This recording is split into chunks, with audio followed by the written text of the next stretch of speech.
Ali Hatip returned to Idlib in northwestern Syria 5 months ago, after having lived in Turkey for 6 years.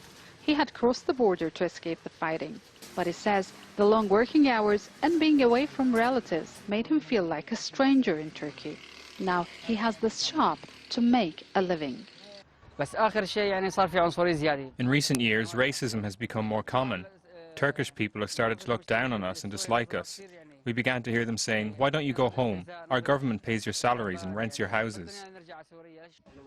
Ali and his wife say having an autistic son who needs more attention made integration in Turkey even more difficult.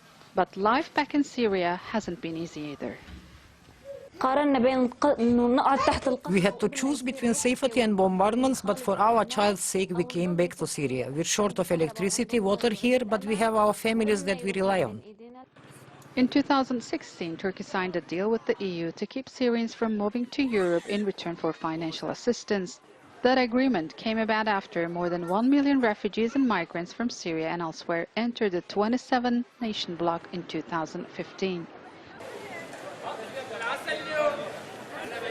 This is the Little Syria neighborhood in Istanbul's Esenyurt district. 55-year-old Mohammed is from Damascus.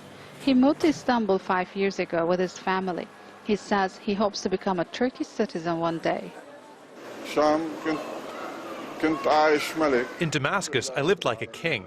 I had cars carrying goods between Syria and Lebanon, but I didn't want my sons to fight in the war. It's fine here. We love Turks. My life is here now.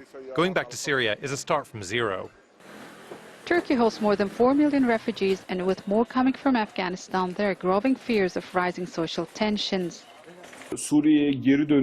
According to the UN, returning to Syria is not possible at the moment.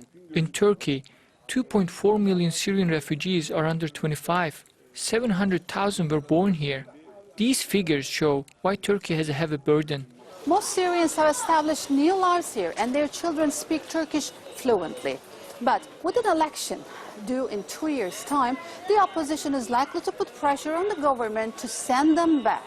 And with a weak economy and currency and unemployment rising, many fear this will fuel xenophobia across the country.